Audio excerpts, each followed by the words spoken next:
नमस्कार दोस्तों, स्वागत है आप सबका आपके अपने YouTube channel study with Raman classes में। इस समय हम लोग भारत का भूगोल पढ़ रहे थे, जिसमें हमने 2 चैप्टर बहुत अच्छे से फिनिश किए हैं। भारत का परिचय और हिमालय हमने खत्म किया है। आज से हम एक नया चैप्टर शुरू करने जा रहे हैं, जिसका नाम है प्रायद्वीपीय पठार या फिर भारत का पठार। बहुत ही इंटरेस्टिंग टॉपिक है और हर परीक्षाओं में इससे महत्वपूर्ण क्वेश्चन पूछे जा रहे हैं। आप लोग इसको अच्छे से पढ़िएगा और कहीं भी कोई समस्या नहीं होगी। और अगर आपने पूरी क्लास पढ़ ली तो आपको एक पूरा जो प्रायद्वीप पठार है बहुत अच्छे समझ में आ जाएगा, और एक भूगोल का बहुत बड़ा खंड जो कि भूगोल के अन्य टॉपिकों के साथ बहुत अच्छे संबंध बनाता है। अगर आपको ये प्रायद्वीपीय पठार समझ में आ गया तो आपको नदियां समझने में बिल्कुल भी समस्या नहीं होंगी। तो चलिए शुरू करते हैं। हमारा आज का टॉपिक है प्रायद्वीपीय पठार, या इसे ही हम कह सकते हैं भारतीय पठार। भारतीय पठार। सबसे पहले प्रश्न ये उठता है कि प्रायद्वीप क्या होते हैं और पठार क्या होते हैं। जब तक हमारे मस्तिष्क में ये क्लियर नहीं होगा कि द्वीप क्या है, प्रायद्वीप क्या है, पठार क्या है, पर्वत क्या है, चोटी क्या है, तब तक हम भूगोल समझ नहीं पाएंगे। कई सीनियर स्टूडेंट भी हैं और जिन्होंने शुरुआत की है वो तो है ही, जिनमें से बहुत लोगों को यही नहीं पता कि प्रायद्वीप किसे कहा जाता है या द्वीप किसे कहा जाता है, पठार किसे कहा जाता है। तो चलिए थोड़ा सा इसको क्लियर करते हैं, फिर आगे हम लोग बढ़ चलेंगे। तो सबसे पहले हम ये देख रहे हैं कि प्रायद्वीप क्या होता है और द्वीप क्या होता है। ठीक है, तो आइए समझते पहले द्वीप समझ लेते हैं। ठीक है, द्वीप किसे कहते हैं? तो पृथ्वी का एक ऐसा भूखंड या भूभाग जिसके चारों ओर जल होता है। ठीक है, जिसके चारों ओर जल होता है उसको हम क्या कहते हैं? द्वीप कहते हैं। क्या कहते हैं? द्वीप कहते हैं। यहीं पे अगर एक प्रश्न आगे जोड़ दिया जाए, प्राय जोड़ दिया जाए और इसके आगे द्वीप लिख दिया जाए, प्रायद्वीप किसे कहते हैं? तो प्रायद्वीप क्या होता है? प्रायद्वीप हम उसे कहते हैं पृथ्वी का ऐसा भूखंड जिसके 3 ओर पानी हो। ठीक है, हमने क्या कहा? जिसके 3 ओर पानी होता है उस भूखंड को क्या कहा जाता है? प्रायद्वीप कहा जाता है। ठीक है ना। जैसे अभी हमने यहाँ पे ऊपर मेरी हेडिंग है प्रायद्वीपीय पठार। ठीक है, तो या फिर भारत को हम एक प्रायद्वीपीय पठार कहते हैं। भारत के जो पठार है प्रायद्वीपीय पठार है, और भारत के जो दक्षिणी भाग है वो प्रायद्वीप का उदाहरण है। ठीक है ना, क्योंकि हमारे भारत के 3 ओर से क्या है? पानी है। ठीक है, इसके पूरब में ये दिशा ईस्ट होती है, ये वेस्ट होती है, ऊपर नॉर्थ होते हैं, और इधर क्या होता है? साउथ होता है। तो अगर हम भारत की बात करें तो भारत एक प्रायद्वीप का उदाहरण है। ठीक है, इसके 3 ओर जल है। इसके पूर्व में क्या है? बंगाल की खाड़ी है, पश्चिम में अरब सागर है, यहाँ बे ऑफ बंगाल है, बे ऑफ बंगाल, और इधर क्या है? अरब सागर है, और यहाँ पे क्या है? हिंद महासागर है। तो हमारा भारत एक प्रायद्वीप का उदाहरण है। तो अगर आपसे कोई ये प्रश्न पूछे कि द्वीप क्या होता है और प्रायद्वीप क्या होता है, महाद्वीप तो आपने पढ़े हैं, हमने इससे पहले बताया आपको 7 महाद्वीपों के बारे में बताया था, जिसमें भारत के मैंने एशिया महाद्वीप के बारे में बताया था। और जब हम विश्व भूगोल पढ़ेंगे तो उसमें विस्तार से अध्ययन करेंगे। बहुत ही अच्छे से मैं विश्व भूगोल और पूरा भूगोल आपको बहुत अच्छे से तैयार कराऊंगा। तो अगर कोई पूछे द्वीप क्या होता है, तो द्वीप पृथ्वी का ऐसा भूखंड जिसके चारों ओर जल होता है उसको हम द्वीप कहते हैं। और प्रायद्वीप किसे कहेंगे? प्रायद्वीप पृथ्वी का ऐसा भूखंड जिसके 3 ओर जल हो और 1 ओर स्थल हो। तो यहाँ पे हमारे नॉर्थ में क्या? हिमालय है। ठीक है ना, तो 1 ओर स्थल है और 3 ओर से जल है, तो इसलिए हमारा भारत क्या एक प्रायद्वीप का उदाहरण है। और हम इस प्रायद्वीपीय पठार के बारे में अध्ययन आज करेंगे। इसके साथ एक बात और मैं आपको बता देता हूँ, पहाड़ क्या होते हैं, ठीक है, और चोटी क्या होते हैं। ठीक है, इसमें भी अंतर समझ लीजिए। पहाड़ क्या होता है? पृथ्वी का ऐसा उभरा हुआ भूखंड जिसकी ऊंचाई, धरातल से जिसकी ऊंचाई क्या हो? 1000 मीटर, 1000 या 1000 से मीटर से अधिक, 1000 मीटर या 1000 मीटर से अधिक हो। ठीक है, तो उसको हम क्या कहते हैं? पहाड़ कहते हैं। और अगर वहीं पे बात की जाए चोटियां, चोटी क्या होती हैं? चोटियां क्या होती हैं? ऐसा भूभाग जिनकी ऊंचाई क्या होती है? 800 से लेकर 1000 मीटर होती है। ठीक है, जिनकी ऊंचाई क्या होती है? 800 से 1000 मीटर होती है, उनको हम क्या कहते हैं? चोटी कहते हैं। क्लियर है ना। तो हमने देखा द्वीप किसे कहते हैं, प्रायद्वीप किसे कहते हैं, पहाड़ किसे कहते हैं और चोटी किसे कहते हैं। अब इसी में ये भी प्रश्न उठता है कि आखिर पठार किसे कहा जाता है, पठार क्या होते हैं। तो चट्टानों का उभरा हुआ भाग, जो हमारा धरातल है, उस धरातल में चट्टानों का जो उभरा हुआ भाग होता है, जिसकी औसत ऊंचाई, समझ रहे हैं ना, पठारों की जो औसत ऊंचाई होती है वो क्या होती है, 600 मीटर होती है। धरातल का उभरा हुआ भाग, धरातल में उपस्थित चट्टानों का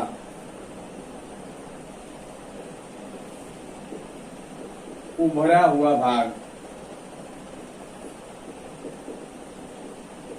जिसकी औसत ऊंचाई कितनी होती है, 600 मीटर होती है, उसे हम क्या कहते हैं, पठार कहते हैं। क्लियर है ना।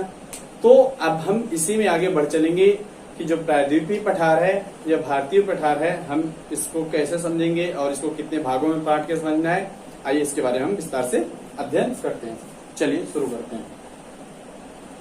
तो ये हमने देख लिया कि जो भारतीय पठार है, प्रायद्वीपीय पठार है, हमारे भारत का पठार, वो तीन ओर से क्या है, जल से घिरा हुआ है, ठीक है, और बीच में पठारी भाग है। तो इस पठारी भाग का हमें अध्ययन करना है, ठीक है। तो सबसे पहले तो ये हम देख लें कि जो हमारा भारतीय प्रायद्वीप है, भारतीय पठार है, वो किस प्रकार का है, ठीक है। तो इसकी आकृति कुछ इस प्रकार से त्रिभुजाकार है। जो भारतीय पठार की आकृति वो क्या है, इस प्रकार से त्रिभुजाकार आकृति, ठीक है। कैसे, अभी मैं आपको अगर फिगर से बताऊंगा एक एक एक्सप्लेन करके, तो आप समझ जाएंगे, ठीक है। तो सबसे पहले हमें ये देखना है कि जो हमारा भारतीय पठार है, ये किस प्रकार से उत्पत्ति हुई और इसका क्या प्रोसेस था उत्पत्ति का, और इस समय इसको कितने भागों में बांटकर हम अध्ययन करेंगे। तो चलिए शुरू करते हैं। क्या है, आज से करोड़ों वर्ष पहले जो पृथ्वी थी उसको पैंजिया कहा जाता था। मैंने आपको बहुत पहले, इससे पहले बताया है कि पैंजिया क्या है, पृथ्वी थी। जब पृथ्वी को हमने यहां से देखा कि बीचों बीच ही मान लीजिए पृथ्वी है, पृथ्वी के बीचों बीच से ये यहाँ पे एक सागर था जिसका नाम क्या था, टेथिस सागर था, ठीक है ना। ये क्या था, टेथिस सागर। क्या है, इस टेथिस सागर का जो ऊपर वाला भाग था, इसको कहा गया अंगारा लैंड, अंगारा लैंड। और इसके जो निचला भाग था, इसको क्या कहा गया, गोंडवाना लैंड, गोंडवाना लैंड कहा गया। क्लियर है ना, अंगारा लैंड और गोंडवाना लैंड।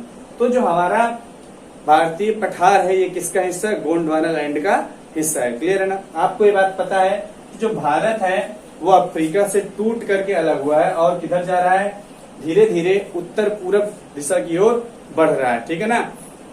तो जो हमारा भारत है, ये किसका हिस्सा है, गोंडवाना लैंड का हिस्सा है हमारा भारतीय पठार। क्लियर है ना। तो चलिए अब थोड़ा सा हम भारतीय पठार के बारे में अध्ययन कर लेते हैं। कुछ इंपॉर्टेंट पॉइंट्स है जो आप लोग मेरे साथ ही साथ नोट कर लेंगे, ठीक है।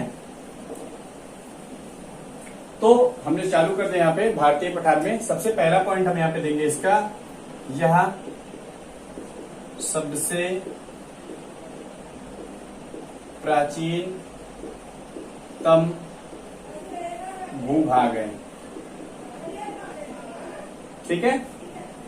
दूसरी बात क्या हो जाएगी, यह मतलब जो भारतीय पठार है, प्रायद्वीपीय पठार, यह क्या है, गोंडवाना लैंड, गोंडवाना लैंड का भाग है, ठीक है। तीसरा जो इसमें महत्वपूर्ण पॉइंट हो जाएगा, ये क्या हो जाएगा, यह भारत का सबसे बड़ा भौतिक प्रदेश है, यह भारत का सबसे बड़ा भौतिक प्रदेश है।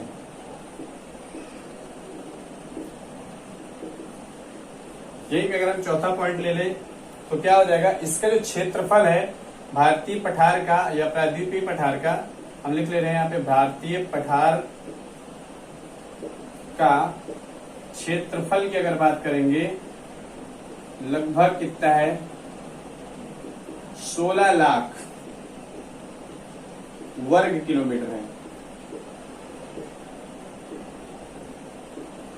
क्षेत्रफल कितना हो जाएगा, 16 लाख वर्ग किलोमीटर हो जाएगा। क्लियर है ना। बहुत अच्छे से आप लोग एक एक स्टेप समझेंगे। मैं आपको एक्स्ट्रा बहुत अच्छे ढंग से एक्सप्लेन करने वाला हूँ। आज का टॉपिक आपने इससे पहले कभी ना पढ़ा होगा, और पढ़ा होगा तो आपका बहुत अच्छे से क्लियर हो जाएगा। अब इसमें एक पॉइंट और बनेगा यहाँ पे, जो इसका आकार है तो हमारा जो भारतीय पठार उसका आकार क्या है? त्रिभुजाकार है। इसका आकार कैसा हो जाएगा? त्रिभुजाकार है।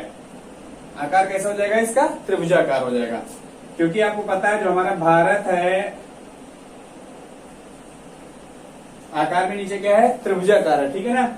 इधर आपका क्या है? अरब सागर है, इधर बे ऑफ बंगाल है, क्लियर है ना। और इधर क्या है? हिंद महासागर, तीनों जल से घिरा हुआ है। और ये वाला जो भूभाग है ना अपना, ये वाला भूभाग, ये इतना भूभाग क्या कहलाता है? भारतीय पठार या प्रायद्वीपीय पठार कहलाता है, क्लियर है ना। तो अब हम क्या करेंगे? इस प्रायद्वीपीय पठार को कई हिस्सों में बांटकर इसका अध्ययन करेंगे। चलिए शुरू करते हैं। अगर आपको इसको कॉपी करना है तो आप जूम कर लीजिएगा वीडियो या स्क्रीनशॉट ले लीजिए, मैं आपको टाइम दे रहा हूं।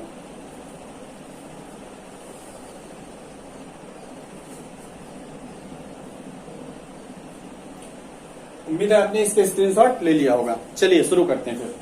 अब हम इसको कई पार्ट में डिवाइड करके अध्ययन करेंगे। तो सबसे पहले हम क्या करते हैं? जो भारतीय पठार है इसको निम्नलिखित भागों में बांट देते हैं। आपको हो सकता है कई अध्यापक अलग अलग इसका अध्ययन कराएं कई ढंग से, लेकिन ये जो मेरा अध्ययन कराने का तरीका थोड़ा सा डिफरेंट है, आप इसको आसानी से समझ जाएंगे। तो भारतीय पठार जो है हमने इसको पहले क्या कर लिया? यहाँ पे 5 भागों में डिवाइड कर लिया, ठीक। पहला भाग जो हमने इसको दिया, इसको हमने कहा नंबर 1 केंद्रीय उच्च भूमि। क्या कहा? केंद्रीय उच्च भूमि, क्लियर। दूसरा हमने इसमें नंबर दिया पूर्वी पठार, क्लियर है। फिर यहाँ पे तीसरा जो हमारा नंबर हो जाएगा उत्तर पूर्वी पठार, उत्तर पूर्वी पठार। चौथा हो जाएगा हमारा दंडकारण्य पठार, दंडकारण्य।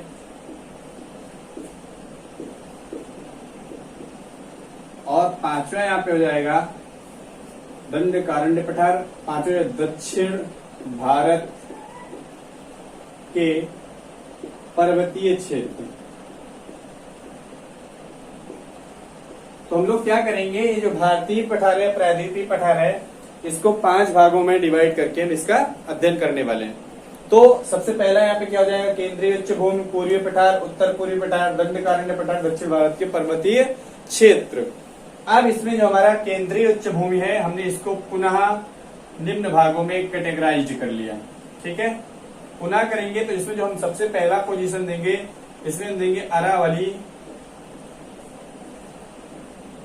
ठीक है, पर्वत श्रेणी, या कहेंगे इसको अरावली का पठार भी कहा जाता है, ठीक है। अरावली पर्वत श्रेणी या अरावली पर्वत श्रृंखला, अरावली का पठार, ठीक है। आपको इतने सारे नाम है, लेकिन मैंने यहाँ पे लिखा अरावली पर्वत श्रेणी। दूसरा हमने यहाँ पे लिख दिया मेवाड़ का पठार,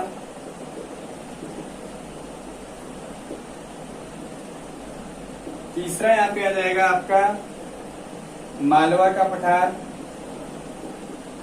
मालवा का पठार। चौथा यहाँ पे क्या आ जाएगा आपका बुंदेलखंड पठार, बुंदेलखंड पठार। इसके पांचवा जो आपका नंबर आ जाएगा वो आ जाएगा सतपुड़ा पर्वत श्रृंखला या पर्वत श्रेणी। इसके बाद जो हमारा आ जाएगा छठा, वो आ जाएगा विंध्याचल पर्वत श्रृंखला, विंध्याचल पर्वत श्रेणी या श्रृंखला, क्लियर है ना। तो अगर आप इसके स्क्रीनशॉट लेना चाहें तो ले लीजिए।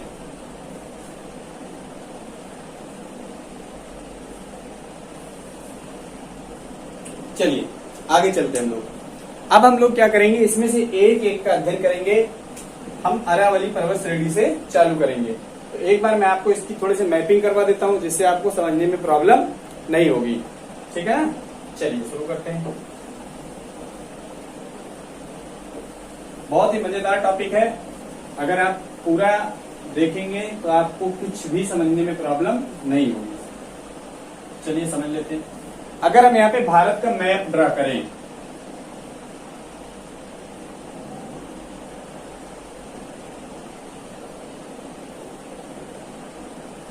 ठीक है, अगर यहाँ पे हम भारत का मैप ड्रा करते हैं तो यहाँ पे क्या है, गुजरात से लेकर के, गुजरात के पालनपुर से लेकर के यहाँ दिल्ली तक, यहाँ पे जो पर्वत श्रृंखला है इसको अरावली पर्वत कहते हैं। क्लियर है ना? अरावली पर्वत के जस्ट बगल में एक छोटा सा पठार जिसको मेवाड़ का पठार कहते हैं। मेवाड़ के पठार के बगल में यहाँ पे आ जाएगा आपका मालवा का पठार।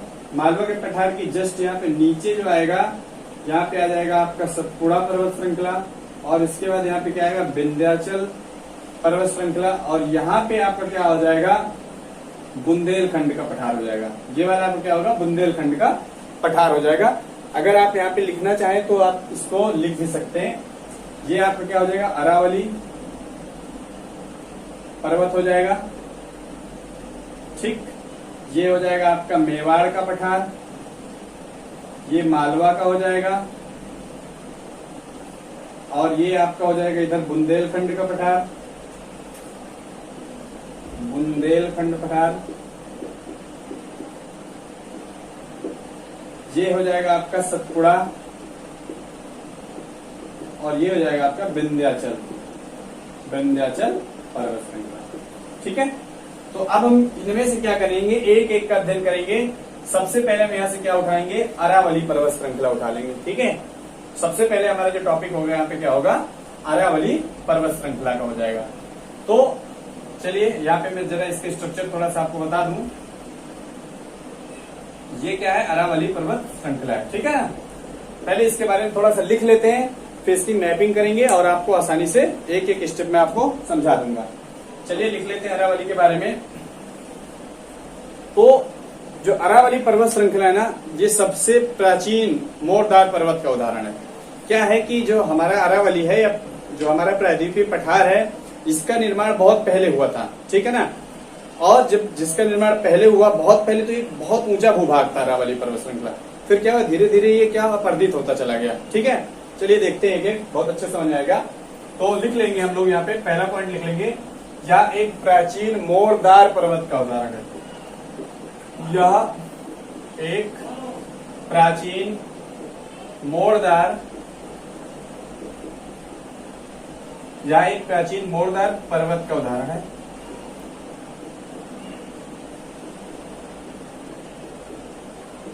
दूसरा पॉइंट यहाँ पे क्या हो जाएगा, इसका निर्माण प्री कैम्ब्रियन युग, प्री कैम्ब्रियन युग, प्री कैम्ब्रियन युग से यह तात्पर्य है पृथ्वी के निर्माण के समय, पृथ्वी के निर्माण के समय। तो इसका निर्माण कब हुआ, प्री कैम्ब्रियन युग में हुआ। और प्री कैम्ब्रियन युग का मतलब जब पृथ्वी की उत्पत्ति हुई, उसी समय इसका निर्माण हुआ। ठीक है ना। तीसरी बात क्या लिखेंगे, यह एक प्राचीन मोरदार पर्वत है। ठीक है, इसका निर्माण प्री कैम्ब्रियन युग में हुआ। यह एक अवसादी पर्वत का उदाहरण है। ठीक है, अभी इसके बारे में भी बताऊंगा मैं आपको। यहाँ पे बता दें, यह ग्रेनाइट और ग्रीस, यह ग्रेनाइट एवं ग्रीस चट्टानों से निर्मित है।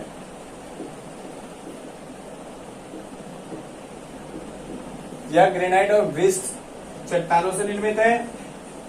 और यहाँ पे एक महत्वपूर्ण बात हो जाएगी, क्या हो जाएगी, चौथी जो महत्वपूर्ण बात हो जाएगी, इसमें अधात्विक खनिज पाए जाते हैं। खनिज दो प्रकार के होते हैं, एक धात्विक खनिज, अधात्विक खनिज तीन प्रकार के होते हैं, और एक होते हैं ईंधन खनिज। ठीक है, तो ये क्या है, अधात्विक खनिजों की इसमें बहुतायत है। इसमें अधात्विक खनिज की प्राप्त होती है, ग्रीस नहीं, नीस होगा यहाँ पे, नीस चट्टान। ठीक है, इसमें अधात्विक खनिजों की अधिकता है, या लिखेंगे इसमें अधात्विक खनिज पाए जाते हैं,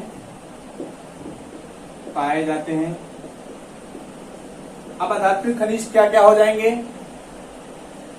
इसमें अधात्विक खनिज क्या क्या हो जाएंगे भाई? अधात्विक खनिज में जैसे हो जाए आपका बालू का पत्थर हो जाए, बालू का पत्थर हो जाए, ठीक है ना। और क्या हो जाए? जिप्सम हो जाए, जिप्सम आप जानते हैं इससे सीमेंट निर्माण किया जाता है। और क्या हो जाए? संगमरमर हो जाए, संगमरमर हो जाए, संगमरमर। ये सब क्या है? भवन निर्माण में प्रयुक्त होते हैं, इसलिए इन सबको भवन निर्माण सामग्री भी कहा जाता है। भवन निर्माण सामग्री। अतः हम कह सकते हैं कि जो अरावली पर्वत श्रृंखला है इसमें से भवन निर्माण सामग्री अधिक मात्रा में प्राप्त होती है। तो आप चाहें तो इसको स्क्रीनशॉट ले सकते हैं।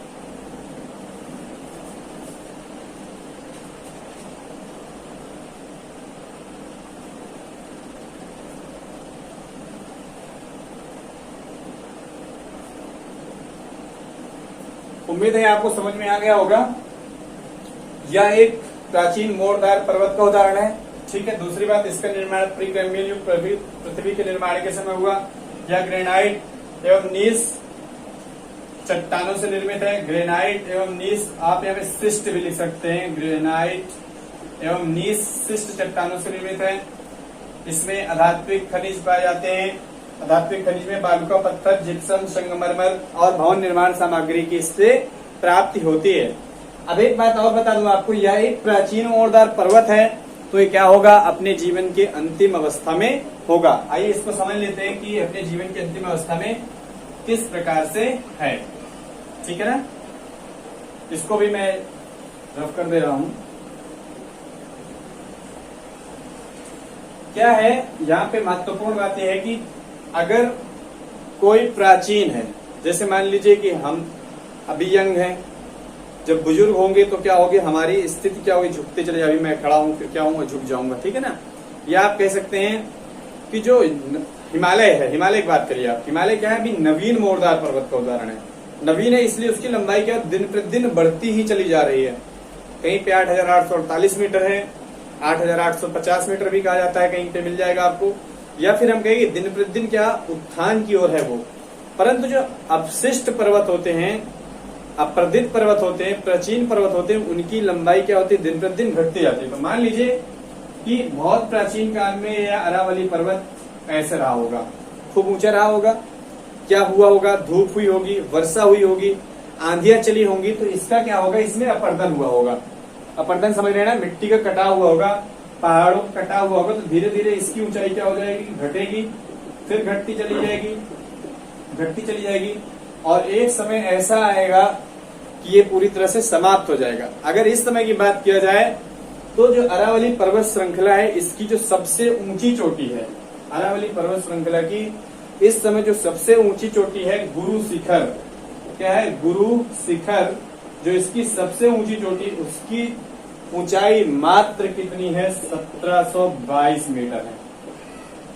जो पर्वत एक समय बहुत बड़ा विशाल भूभाग था, वो अपर्दित होते हुए आप क्या हो गया? बहुत छोटा हो गया। इस समय जो अरावली पर्वत श्रृंखला की जो सबसे ऊंची चोटी है गुरु शिखर, उसकी मात्र ऊंचाई कितनी है? 1722 मीटर। क्लियर है ना? यहाँ तक कोई प्रॉब्लम, कोई समस्या नहीं होनी चाहिए। चलिए आगे शुरू करते हैं। अब हम अरावली पर्वत के बारे में विस्तार से थोड़ा हम यहाँ पे देखेंगे। तो क्या है, मैं आपको बता देना चाह रहा हूं कि अरावली के जो विस्तार है ये गुजरात में, यहाँ पे मैंने जब मैप बनाया था तो ये वाला जो पोजीशन था ये गुजरात राज्य था हमारा। तो यहाँ पे क्या होगा? अरावली का जो विस्तार है, देख लीजिएगा, भौतिक मानचित्र खरीद लीजिएगा आप लोग, मैंने कई बार कहा है। जो ये अरावली पर्वत श्रृंखला है, ये गुजरात के पालनपुर से, पालम है, गुजरात के पालमपुर से कहां तक फैला हुआ है? दिल्ली के मजनू के टीला, दिल्ली में एक मजनू का टीला है, वहां तक फैला हुआ है। मजनू का टीला, यहां तक ये क्या है? फैला हुआ। क्लियर है ना? पालमपुर से लेकर के कहां तक फैला है? दिल्ली के मजनू के टीला तक ये फैला हुआ। क्लियर है ना? क्या है यहाँ पे एक महत्वपूर्ण बात और आपको बता दूं यहीं पे हमारे भारत में यहीं पे है रायसीना पहाड़ी। इसी रायसीना पहाड़ी पे हमारा राष्ट्रपति भवन स्थित है। क्लियर है ना? तो गुजरात में पालमपुर से लेकर के दिल्ली के मजनू की टीला तक ये फैला हुआ है। लगभग यहाँ से गुजरात से इसकी जो पूरी लंबाई हो जाएगी लगभग 800 मीटर में फैला हुआ है। कितने? 800 मीटर में लगभग ये फैला हुआ। क्लियर ना? क्या है यहाँ पे गुजरात है और यहाँ पे क्या राजस्थान राज्य है। तो अगर हम बात करें सबसे ज्यादा जो लंबाई है अरावली पर्वत की वो कहाँ है? राजस्थान राज्य में। क्लियर है ना? इसी राजस्थान राज्य में यहाँ पे इसकी जो सबसे ऊंचा जो इसका शिखर है, ठीक है, जिसको हम कहते हैं माउंट आबू पहाड़ी पे है। कहाँ पे? माउंट आबू पहाड़ी पे है। बहुत अच्छे से समझिएगा, मैं कोई भी टॉपिक छोड़ने वाला नहीं हूं, आपको एक्सप्लेन करूंगा। ये माउंट आबू पहाड़ी पे राजस्थान में माउंट आबू है, माउंट आबू पर्वत। माउंट आबू पर्वत पे ये इसकी जो सबसे ऊंची चोटी अरावली की, इसको कहते हैं गुरु शिखर। गुरु शिखर चोटी, ये गुरु शिखर चोटी है जिसकी ऊंचाई मात्र कितनी है? 1722 मीटर है। क्लियर है ना? अच्छा देखिए यहाँ पे ये हमने राजस्थान राज्य में माउंट आबू बता दिया। माउंट आबू पर्वत है, यहाँ पे लिख दे रहा हूं मैं इसको, माउंट आबू पर्वत। इस माउंट आबू पर्वत की एक विशेषता, यहाँ पे एक मंदिर है, जैन का एक मंदिर है।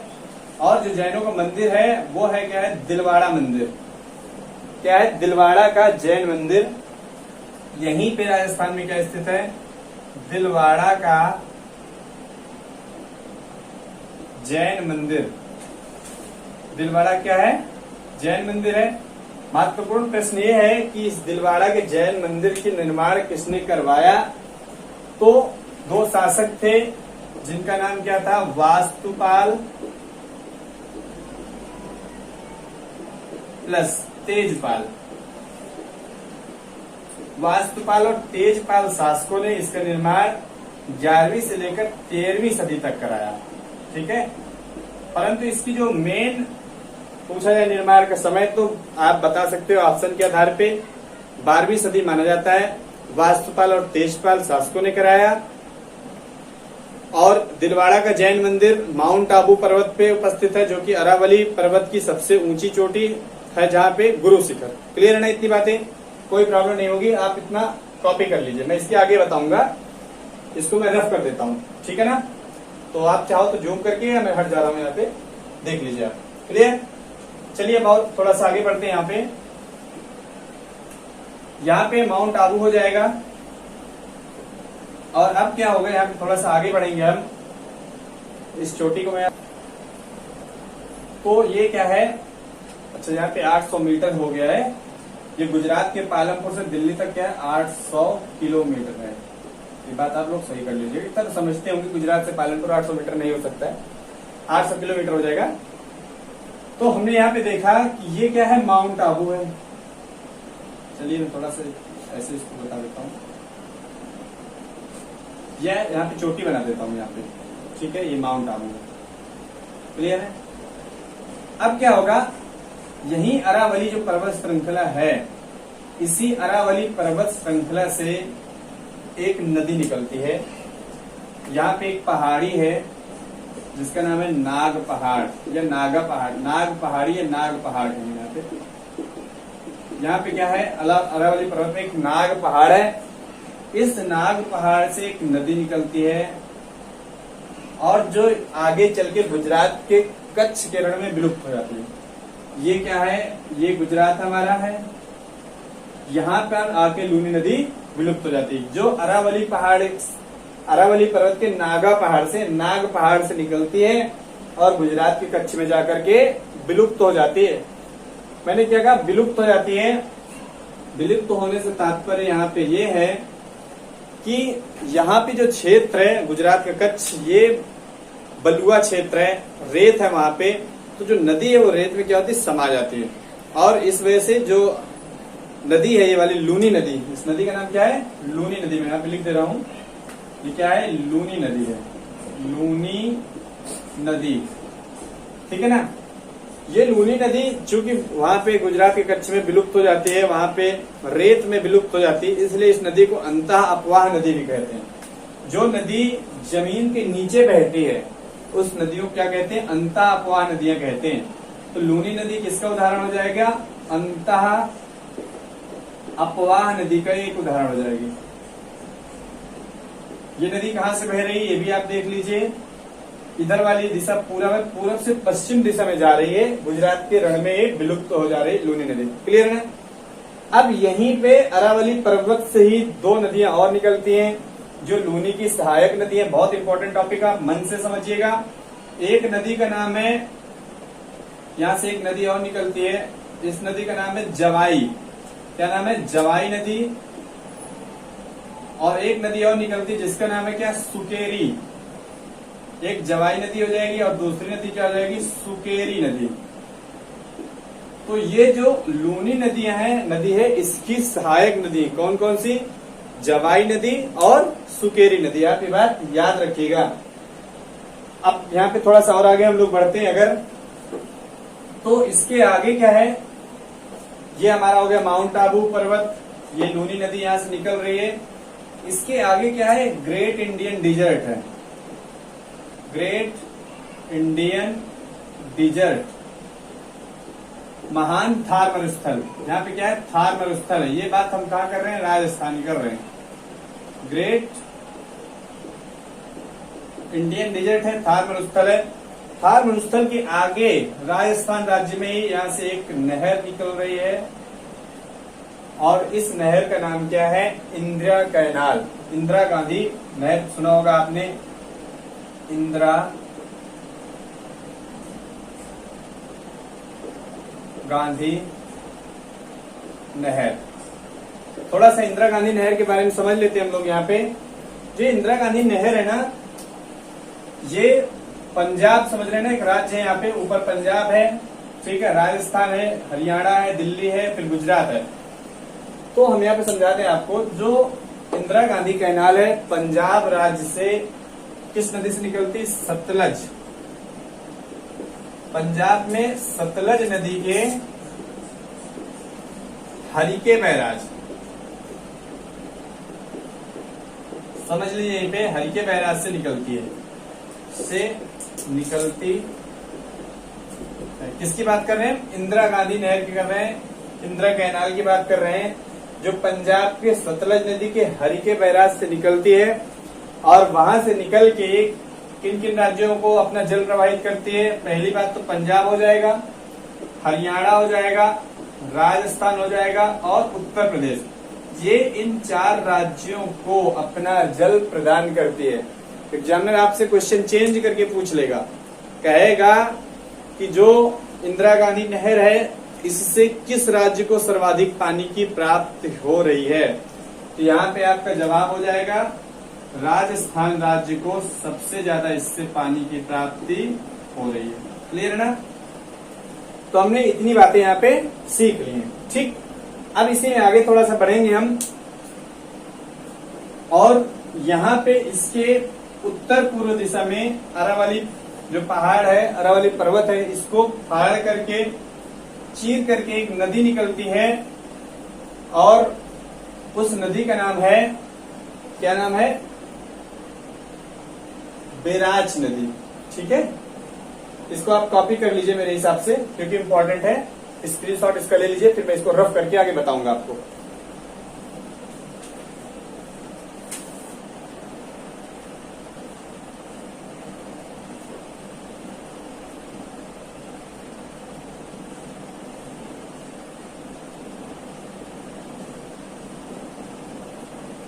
चलिए शुरू करते हैं। तो ये हमने देखा है यहाँ पे, इसको मैं थोड़ा सा रफ कर दे रहा हूं।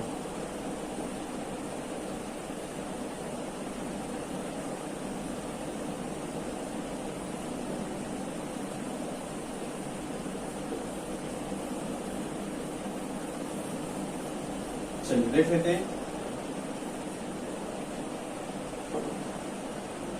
ये हमारा अरावली पर्वत था,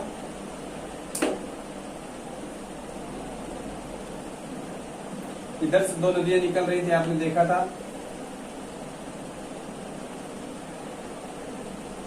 और यहीं से एक निकली जवाई नदी और ये निकली सुकेरी नदी। यहां से खरखन की पहाड़ियां हैं, ठीक है। ये यहां से एक नदी निकलती है जिस नदी का नाम बनास नदी है। क्या नाम है? बनास नदी। क्लियर है ना। यहाँ पे ये एक पहाड़ी है जिसका नाम है खारनेर की पहाड़ी। खारनेर की पहाड़ी, अरावली पर्वत की खारनेर की पहाड़ी से एक नदी निकलती है जिसका नाम क्या है? यहाँ पे बनास नदी है। और ये बनास नदी क्या है? आगे राजस्थान राज्य में उत्तर पूर्व दिशा की ओर बढ़ती है और जाकर के माधोपुर के पास, सवाई माधोपुर जगह है यहाँ पे, कहा? राजस्थान में सवाई माधोपुर के पास चंबल नदी में क्या होती है? मिल जाती है जाके। कौन सी नदी? बनास नदी। इस बनास नदी की एक सहायक नदी भी है। वैसे तो कई इसकी बनास नदी की 3 सहायक नदियां हैं, ठीक है, परंतु मैं यहाँ पे आपको जो मुख्य सहायक नदी है इसकी बता देता हूं। यहाँ पे ही ये जो आप देख रहे हैं बनास नदी, ये जो पहाड़ी है कौन सी? खारनेर की पहाड़ी। यहीं पे एक और पहाड़ी है जिसका नाम है गोगुंडा की पहाड़ी। अरावली पर्वत के ही करीब यहाँ पे एक पहाड़ी है जिसका नाम है गोगुंडा, ठीक है। गोगुंडा या गोगुंदा भी कहीं मिलेगा, ठीक है। गोगुंडा की पहाड़ी, गोगुंडा, ठीक है। गोगुंडा की पहाड़ी या कहीं पे गोगुड़ा मिल जाएगा लिखा हुआ, गोगुड़ा की पहाड़ी या गोगुंडा की पहाड़ी। यहां से एक नदी निकलती है जिस नदी का नाम क्या है? बेराच नदी है, बेड़ाच नदी। यहां से एक नदी निकलती है इस पहाड़ी से और इस जाकर के अपना पानी बनास नदी में गिरा देती है, ठीक है ना। और ये अपना पानी यहाँ पे बनास नदी में गिरा देती है। यहीं पे जहां पे हमने लिखा गोगुंडा की पहाड़ी, यहीं पे एक शहर बसा हुआ है जिसका नाम क्या है? उदयपुर। क्या है? उदयपुर शहर बसा है, ठीक है। राजस्थान का उदयपुर शहर बसा है।